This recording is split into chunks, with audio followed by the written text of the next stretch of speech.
Hello friends, thank you sir. Pre के result का wait कर रहे हैं सब लोग। मेंस की भी तैयारी करनी है। कोई चीज़ टफ नहीं है। मैंने स्टार्ट की थी 2018 से प्रिपरेशन। जब मेरा 2019 में सिलेक्शन हुआ था प्री में, तो स्टार्टिंग में लगता था कि कैसे प्री निकल गया एकदम से, मतलब इतनी ज़्यादा अच्छे से तैयारी नहीं करी थी। उसके बाद 20 में जब प्री निकला तो मुझे लगता है कि बहुत जो अपना सिलेबस है वो बहुत लिमिटेड सिलेबस है। मतलब हम लोगों को ना ऑप्शनल सब्जेक्ट पढ़ना है, हमारे स्टेट में नेगेटिव मार्किंग भी नहीं है। तो प्री निकालना मुझे लगता है एक ऐसा मतलब ऑप्शन है हम लोगों के लिए जो बहुत ही सरल है। यदि हम लोग एक अपने नोट्स जो हैं उस पर स्टक रहते हैं। स्टेटिक पोर्शन हम लोगों का बहुत अच्छा है। मुझे लगता है जैसे करंट अफेयर्स का नॉलेज है, वो लोग तो हम लोग डेली का पोर्शन डेली कवर करते ही रहते हैं। लेकिन इस कारण हमें लगता है कि कई बार हम लोग जो स्टेटिक पोर्शन है उस पर ध्यान देना बहुत कम कर देते हैं या उसको स्किप कर देते हैं। तो मुझे लगता है कि आपके जो हिस्ट्री, जियोग्राफी, जो पॉलिटी जैसे टॉपिक्स हैं या सब्जेक्ट हैं, इसको बहुत अच्छे से तैयार करिए। क्योंकि जो एक छोटे छोटे से क्वेश्चंस आते हैं तो हम लोग वो बहुत टफ क्वेश्चन नहीं होते हैं, इजी क्वेश्चन होते हैं। यदि हम देखें तो हमारे बुक में आसानी से मिल जाएंगे। और इतना हम लोगों का एमपी का पेपर जो होता है वो बहुत अच्छे उस लेवल का भी नहीं बनता है, बहुत आसान पेपर। अभी जो एग्ज़ाम दिया होगा प्री का पेपर इजी ही आया था। तो मुझे लगता है प्रीलिम्स आसानी से निकाला जा सकता है यदि आपका स्टेटिक पोर्शन अच्छा हो। और करंट अफेयर्स तो हम लोग तैयार करते ही हैं। इसके बाद यदि मेंस की तैयारी करनी होती है तो स्टेटिक पोर्शन पूरा अच्छे से नोट्स तैयार कर लीजिए आप लोग अपने।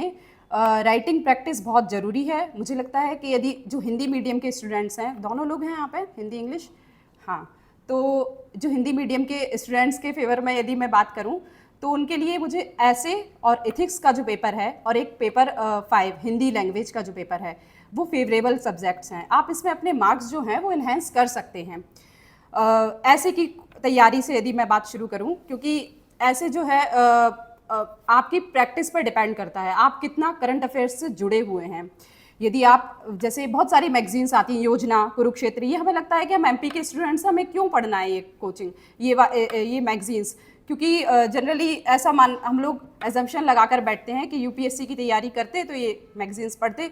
तो मुझे लगता है कि जो अपना ऐसे के टॉपिक्स होते हैं, एक करंट अफेयर्स से आता है ऐसे अपना 250 मार्क्स का, तो ये जो कंटेंट मिलता है हम लोगों को ऐसे के लिए, ये मैगजीन से आपको इजीली तैयार हो जाएगा। मुझे लगता है कि महीने में आप हर दिन तो ऐसे ऑब्वियसली नहीं लिख सकते हैं, 7 दिन में भी मत लिखिए। मुझे लगता है यदि आप हर महीने की 10 तारीख, 20 तारीख और 30 तारीख, 3 ऐसे महीने में लिख रहे हैं तो आसानी से आपकी, और हर वेरियस सब्जेक्ट को चूज़ करिए, अपने मन से कुछ टॉपिक लीजिए, जो करंट अफेयर्स के चल रहे हैं उसको ले लीजिए, कभी स्टेटिक पोर्शन के टॉपिक ले लीजिए। तो ऐसे यदि एक महीने में 3 निबंध लिखते हैं, सेल्फ एवेल्यूशन करवाइए, सर हैं यहाँ पे, सर से एक बार चेक करवाइए कि मेरा किस लेवल का ऐसे है। तो इस तरह से कोट्स, फ्रेजेस निकाल कर रखिए। और मैंने जो मैगजीन्स के नाम बताए, जैसे डाउन टू अर्थ आती है, एक बहुत अच्छी मैगजीन्स है। इसके अलावा योजना, कुरुक्षेत्र, हम लोगों के डेली करंट अफेयर्स की कुछ मैगजीन से हमें कंटेंट मिल रहा है, तो बिल्कुल उसको नोट करके रखिए। इस तरह से हमारा ऐसे का जो पेपर है वो कंप्लीट हो जाएगा। हिंदी लैंग्वेज का जो पेपर है, मुझे लगता है कि उसमें आपको ज़्यादा से ज़्यादा 15 से 20 दिन देने की ज़रूरत है। कंटेंट पूरा आपकी बुक्स में रहता है, उसके आपको सेल्फ नोट्स ना भी बनाए तो चलेगा, लेकिन उसका रिवीजन करते रहिए। कई बार हमें ऐसा लगता है कि मुहावरे, लोकोक्तियाँ आ रही हैं तो हम उसको इग्नोर कर देते हैं, बट ऐसा नहीं है। यदि आप एक मुहावरा या लोकोक्ति जो बहुत सरल होता है, जो दूसरे बच्चे अटेम्प्ट कर रहे हैं वो क्वेश्चन, लेकिन हो सकता है आप ओवर कॉन्फिडेंट रहे अपनी तैयारी के दौरान और आपने हिंदी को उतना समय नहीं दिया, तो कहीं ना कहीं वो आपकी गलती हो सकती है। तो मुझे लगता है कि उसको भी एक प्रॉपर टाइम देने की ज़रूरत है। महीने में कुछ, हम महीने के हिसाब से बता रहे हैं क्योंकि अपन लोग बहुत एक लंबे समय से तैयारी कर रहे हैं। 2018 के बाद से अब 20 का रिजल्ट आया है, तो पेशेंस भी कई बार बच्चों में नहीं रहता है। तो मुझे लगता है कि अपनी जो शेड्यूल है, आपको जैसे भी अच्छा लगे, आप 7 दिन के हिसाब से तैयारी कर रहे हैं, आप 15 दिन के हिसाब से तैयारी कर रहे हैं, तो जो भी हो, जो रिपीटेशन आपको, शेड्यूल आपको फॉलो करना है। लेकिन ज़रूर हर सब्जेक्ट का रिपीटेशन आपको महीने के अंदर करना चाहिए। किसी भी चीज़ को स्किप करना आपकी गलती हो सकती है। तो हिंदी का पेपर जो है इस तरह से तैयार हो जाएगा प्रॉपर अटेंशन के साथ, उसको लाइटली नहीं लेना है, कहने का मतलब मेरा ये है। फिर इसके बाद यदि इथिक्स आते हैं तो इथिक्स में आपको एग्जाम्पल देना जरूरी है। इथिक्स का पेपर मेरा पर्सनल एक्सपीरियंस ये है कि आंसर लिखने में अच्छा नहीं लगता है एथिक्स के आंसर। हम लोग आंसर राइटिंग करते हैं तो ऐसा लगता है कि बहुत बोरिंग सब्जेक्ट है, हैवी बर्डन वाला सब्जेक्ट है। तो मुझे लगता है कि यदि आपके विचार अच्छे हैं, आपकी एक जो सोच है वो आइडियल सोच है, तो उसको आप बहुत अच्छे से पेपर सॉल्व कर सकते हैं। पहले ये सोचना शुरू करिए कि अपने एग्ज़ाम की मांग क्या है, हम लोग किस क्षेत्र में जा रहे हैं। हम लोग एडमिनिस्ट्रेशन के क्षेत्र में जाना चाहते हैं। थिंकिंग वैसे करने की कोशिश करेंगे तो एथिक्स का पेपर आसानी से सॉल्व हो जाएगा। केस स्टडी तभी सॉल्व हो सकती है जब हम किसी भी प्रॉब्लम को उस नज़रिए से देखने की कोशिश करें जिस नज़रिए से एक एडमिनिस्ट्रेटर सोचता है। तो मुझे लगता है केस स्टडी बहुत आसानी से हल की जा सकती हैं। एक प्रॉपर ऑर्डर जो होता है, एक जो फ्लो होता है आंसर लिखने का, वो एथिक्स में बहुत ज़रूरी है। आप कोई भी चीज़ छोड़कर, डेफिनेशन छोड़कर डायरेक्ट मेन पोर्शन पे नहीं आ सकते हैं एथिक्स में। यदि आप आंसर लिख रहे हैं तो किसी भी टॉपिक या किसी भी सब्जेक्ट का क्वेश्चन आपको पूछा गया है तो ऑब्वियसली डेफिनेशन दें, एक प्रॉपर करंट अफेयर्स का एग्जाम्पल दें, केस स्टडी अच्छे से ध्यान रखें और पहले से फॉर्मेट बनाकर चलें कि मुझे किस फॉर्मेट में अपना एक माइंड मैप तैयार करके रखें कि केस स्टडी सॉल्व करनी है। एक जो पेपर सबसे ज़्यादा ऐसा टफ माना जाता है, पेपर 3 साइंस का पेपर। आज पहले तो थोड़ा इजी पेपर था क्योंकि उसमें इकोनॉमिक्स का पोर्शन उसमें ऐड था, लेकिन अब 2020-21 मेंस में उसको पूरा साइंस ओरिएंटेटेड बना दिया गया है। तो मुझे लगता है मैथ्स स्टूडेंट्स की बहुत अच्छी होती है। हम लोग पटवारी वगैरह सबकी ऑर्डिनरी साथ में तैयारी करते रहते हैं ऑक्सिलरी, तो मैथ्स को इग्नोर ना करें, मैथ्स के क्वेश्चन सॉल्व करते रहें।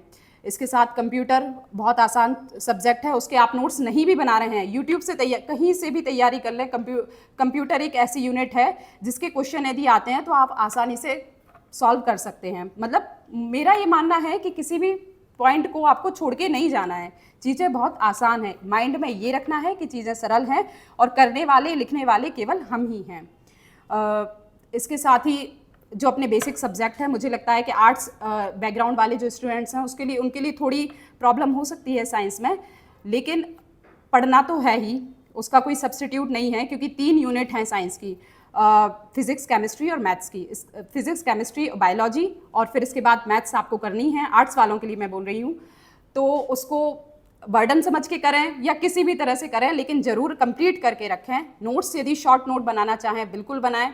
कई बार ऐसा होता है कि हम लोग 3 मार्कर को ये सोचते हैं कि यदि हम बड़े क्वेश्चंस की तैयारी करते हैं 5 मार्कर की या 11 मार्कर की तो 3 मार्कर अपने आप कंप्लीट हो जाएंगे।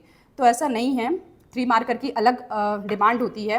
आपको जो 3 जैसे 3 पॉइंट हर चीज़ में आप लैंग्वेज के रूप में नहीं लिख सकते हो, तो पॉइंट टू पॉइंट आपको कुछ चीज़ आपके दिमाग में सेट होनी चाहिए कि नहीं, यदि माइटोकॉन्ड्रिया के बारे में कोई 3 चीज़ बोली तो आप उसमें लैंग्वेज से शुरू नहीं कर सकते हो, आपको 3 पॉइंट फैक्चुअल देना ही होगा। तो इसलिए ये सोचकर तैयारी साइंस की ना करें कि यदि बड़े क्वेश्चन तैयार करते हैं तो आपके 3 मार्कर ऑलरेडी तैयार हो जाएंगे। इसके बाद आर्टिफिशियल इंटेलिजेंस, रोबोटिक्स वगैरह है, तो ये तैयार करके रखें। इसके शॉर्ट नोट ज़रूर बनाएं ताकि, क्योंकि क्या होता है, अब जैसे मेरा पर्सनल एक्सपीरियंस ये है, आपको 6 दिन लगातार पेपर देना है। आपने आज पेपर दिया, कल अगले दिन फिर उठकर पेपर देने जाना है मेंस का। तो इस समय आपके पास मुझे लगता है 6 से 7 घंटे होते हैं। उसके बाद आपको नींद भी लेनी है प्रॉपर, अगले दिन पेपर लिखना है। तो इस 6 से 7 घंटे में आपकी पूरी 10 यूनिट हो जाएं, इतना आपका कंसाइज कंटेंट होना चाहिए आपके पास कि उस मतलब जो पेपर देने के बाद और अगले पेपर देने के बाद के बीच का जो समय है उसमें आप अपना पूरा अगले दिन का सब्जेक्ट पूरा रिवाइज कर लो। तो इस प्रकार से नोट बनाएं और बहुत छोटे नोट्स जो आपको देखकर ये भी ना लगे कि मुझे इतना सारा पढ़ के जाना है, कैसे होगा, तो अगले दिन का एक हेक्टिक डे ना बने। इसीलिए छोटे नोट्स रखें, साइंस के नोट्स अच्छे से तैयार करें। स्कोरिंग सब्जेक्ट साइंस भी है क्योंकि मैथ्स का यदि आप पूरा एक सवाल अच्छे से सॉल्व कर देते हैं, आपके पूरे नंबर आपके हाथ में हैं। इसके बाद पेपर सेकंड इकोनॉमिक्स पॉलिटी जो है, अच्छा पेपर है। आर्टिकल, एक्ट्स वगैरह सारे ध्यान से रखें।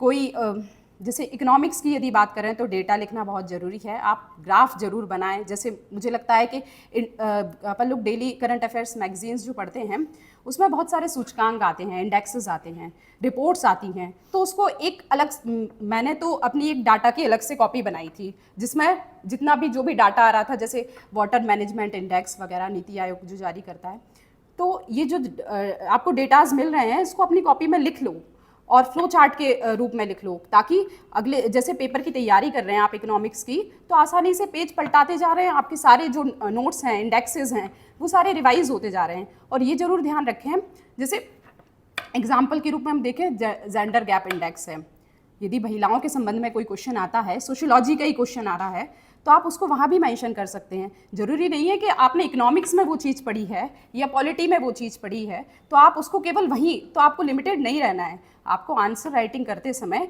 एक टॉपिक, 2 टॉपिक, 3 टॉपिक, सब मतलब आप अपने आप को लिमिटेड ना रखें। किसी भी चीज़ का यूज़ कहीं भी किया जा सकता है। आप इथिक्स में भी ये जो डेटाज हैं इसका यूज़ कर सकते हैं। और इसके बाद पॉलिटी की बात आती है, तो पॉलिटी में फ्लो चार्ट के माध्यम से जैसे बहुत सारे वाद आते हैं, केसेस आते हैं, शायरा बानो केसेस, ये छोटी छोटी चीज़ें, जैसे 10-15 जो केसेस हैं ये याद रख लें। कोई से भी क्वेश्चन आ रहे हैं तो आप, यदि आपके माइंड में वो बम्बार्डिंग होनी चाहिए उस समय कि हाँ ये टॉपिक आया, हमने इसके संबंध में ये सारी चीज़ें पढ़ी हैं, तो बस वो लिखो आंसर। और आजकल तो इतना अच्छा है कि पहले पेपर कंप्लीट नहीं होता था, अब आपको प्रॉपर जगह दे रहे हैं, उसमें ही आपको अपना आंसर कंप्लीट करना है। और जगह यदि 5 नंबर में आपको 10 या 7 लाइन लिखने को मिल रही है तो उसमें आपको कंटेंट ढूंढने की ज़रूरत नहीं है, वो स्पेस आसानी से भरी जा सकती है यदि आपने किसी भी टॉपिक पे अच्छे से पढ़ा है। दूसरी, पहले पेपर के बारे में हिस्ट्री और ज्योग्राफी, सोसाइटी भी ऐड हो गया है अब। सोसाइटी बहुत अच्छा टॉपिक है यदि आप उसको करंट से रिलेट करके पढ़ते हैं। जैसे मैंने इंडेक्सेस बताए हैं, वो यदि उसमें जैसे माइग्रेशन रिपोर्ट जारी करता है, माइग्रेशन रिपोर्ट के बहुत अच्छे आंकड़े हम लोगों को अपनी मैगजीन से मिल जाएंगे, ये सब नोट करके रखिए अपने पास। हिस्ट्री तो जैसे एमपी की हिस्ट्री आज ज़्यादा टॉपिक सिलेबस में ऐड कर दिया है, एमपी का रियासतें वगैरह करनी है तो इसके नोट्स बना लीजिए। नोट्स यदि आप बना लेते हैं तो आसानी से चीज़ें हो जाएंगी। और ज्योग्राफी में डायग्राम ज़रूर बनाएं। डायग्राम तो आप हर पेपर में यूज़ कर सकते हैं, मतलब डायग्राम फ्लो चार्ट। और यदि आप ज्योग्राफी के आंसर लिख रहे हैं तो डायग्राम मैप प्रैक्टिस बहुत अच्छे से कर लीजिए। हर जैसे छोटी से छोटी चीज़, जैसे अब चक्रवात के ऊपर कोई क्वेश्चन आता है तो ऑब्वियसली आप उसको डायग्राम बनाकर आसानी से समझा सकते हैं। सामने वाला यदि एग्जामिनर है तो आपकी कॉपी चेक कर रहा है तो उसको भी इतना बर्डन नहीं लगेगा कि वो लैंग्वेज पढ़ के आंसर समझ रहा है या फिर आपने उसको डायग्राम के थ्रू समझाया है। यदि डायग्राम के थ्रू समझाया है तो वो उसको भी आसानी रहेगी, हो सकता है आपकी मार्किंग इनरिच हो, है ना।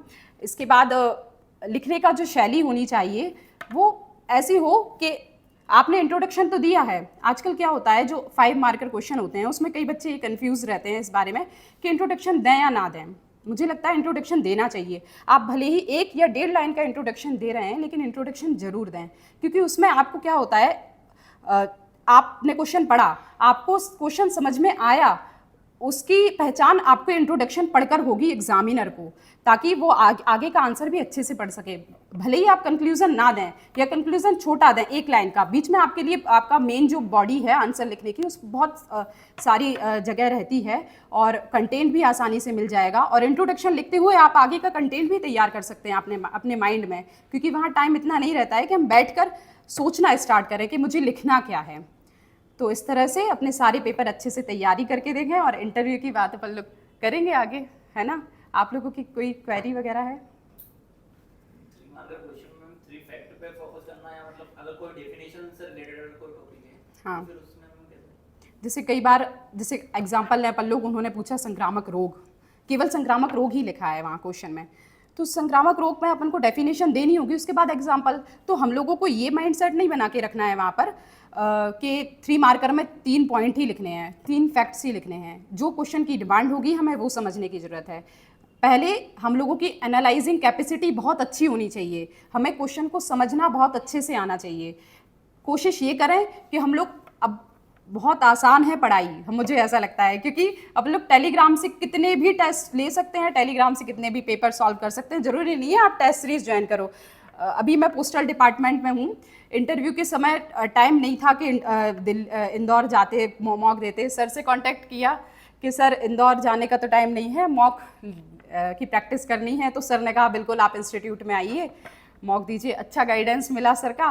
तो इसलिए मुझे ऐसा लगता है कि आपको ये, आप यहाँ उज्जैन में बैठे हैं तो मुझे नहीं लगता है कि आप ये सोचें इस इन्फीरियरिटी कॉम्प्लेक्स में रहें कि इंदौर में बैठा हुआ बच्चा बहुत अच्छे से तैयारी कर रहा है या फिर हम उनसे कुछ कमतर हैं।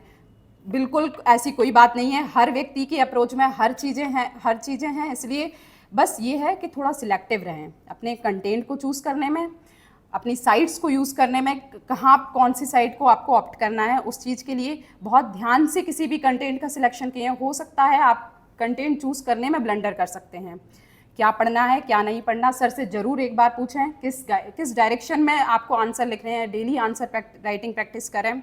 आंसर लिखना बहुत ज़रूरी है, क्योंकि हम लोगों को ये लगता है कि हमने सिलेबस कंप्लीट कर लिया है तो इससे हम आंसर आसानी से लिख सकते हैं, लेकिन ऐसा नहीं है। जब हम लोग पेन लेकर बैठते हैं ना तो कई बार हम लोग रुक जाते हैं। वो रुकना आपकी गलती है, वहाँ आप रुकेंगे तो आप बहुत सारे पीछे के क्वेश्चन छोड़ देंगे। इस तरह से करना, टाइम लिमिटेड है और लिमिटेड टाइम में हमें पेपर पूरा करना है, दोनों क्वेश्चन पूरे करने हैं। तो ये जो अपने माइंड में रहता है कि नहीं 3 मार्कर है तो 3 मार्कर में केवल 3 पॉइंट्स लिखने हैं, ऐसा नहीं है। क्वेश्चन की मांग को समझें, क्या उन्होंने पूछा है उस हिसाब से क्वेश्चन सॉल्व करें, है ना। और कुछ अच्छे से तैयारी करो। हाँ कंडीशन है कि व्यक्ति हर बार वो 1 या 2 मार्क्स से कट ऑफ लैग कर रहा है, हाँ, तो क्या करना चाहिए, क्या रिकमेंडेशन? मुझे लगता है कि 1 या 2 मार्क्स से आप रुक रहे हैं प्री में, आपकी तैयारी उस व्यक्ति के बराबर ही है जो प्री क्लियर कर रहा है। मुझे नहीं लगता उसमें, ये तो आप डिपेंड करता है कि आप उस एग्ज़ाम सेंटर में आपने क्या किया। इसीलिए ये 1-2 मार्क्स से रुकने वाले बच्चे जो होते हैं ना, मुझे लगता है कि वो प्रैक्टिस कहीं ना कहीं कम करते हैं। यदि आप एग्ज़ाम देने जा रहे हैं प्री की तो ये कोशिश करके जाओ हर दिन 1-2 सेट सॉल्व करो। खुद कितना टाइम लगता है प्री का टेस्ट देने में, आधा 1.5-45 मिनट ज़्यादा खुद चेक कर लो, 1 घंटे में चेक हो जाना है, पूरा पेपर दे देना है। तो जितने सेट मिल रहे हैं वो अच्छे सेट्स जो मिल रहे हैं, मुझे लगता है पेपर यदि 30 तारीख को है तो आप 15 तारीख से ही डेली एक प्रैक्टिस सेट लगाना शुरू कर दो, और इस तरह से प्रैक्टिस सेट बिल्कुल टाइमर लगाकर वैसे ही माहौल बनाकर टेस्ट सॉल्व करो जैसा आप एग्ज़ाम में रहता है। ये तो आपका जो एक डर रहता है एग्ज़ाम हॉल में बैठने का, तो मुझे लगता है उसके डर के कारण आपसे चीज़ें गलत हो रही हैं। कई बार क्या होता है, मेरा एक्सपीरियंस तो ये है कि यदि मैंने एक बार पेपर सॉल्व किया है और उसके बाद दूसरी बार यदि मैं रीचेक करती हूँ तो 2-3 क्वेश्चन गलत कर देते हैं उसमें। तो मेरा पर्सनल एक्सपीरियंस है कि हम दूसरी बार चेक करते ही नहीं है क्वेश्चन के गलत ना हो। तो सबके अपने अपने एक्सपीरियंस अलग होते हैं, तो ये आपको तब समझ में आएगा जब आप खुद प्रैक्टिस सॉल्व करोगे, अपनी गलती का एनालाइज करोगे। तब ये जो 1-2 नंबर छूटते हैं ना, तो ये समझ में आएगा कि क्यों 1-2 नंबर से कम पीछे रह रहे हैं। बहुत ज़्यादा प्रैक्टिस करो टेस्ट देने की, टाइम में टेस्ट देने की, और उस माहौल में बैठकर टेस्ट देने की, है ना। और कुछ लड़कियों से आंसर राइटिंग अच्छे से कर रहे हो? आंसर राइटिंग करनी है। इन्हें भी तो पता चले कि कर रहे हैं नहीं कर रहे हैं, क्या कर रहे हैं, डेली आंसर राइटिंग में क्या प्रॉब्लम आ रही है। नहीं ठीक, और जो भी तैयारी करो सर से पूछते रहना हम सही लिख रहे हैं या नहीं। कई बार हम लोग ओवर कॉन्फिडेंस रहते हैं कि नहीं सही लिख रहे हैं, इतना पढ़ा है तो सही लिखेंगे, लेकिन नहीं, डायरेक्शन ज़रूरी है। कई बार हम लोगों को जो चीज़ नहीं पता होती है वो सर बताएंगे, करेक्ट करवाएंगे।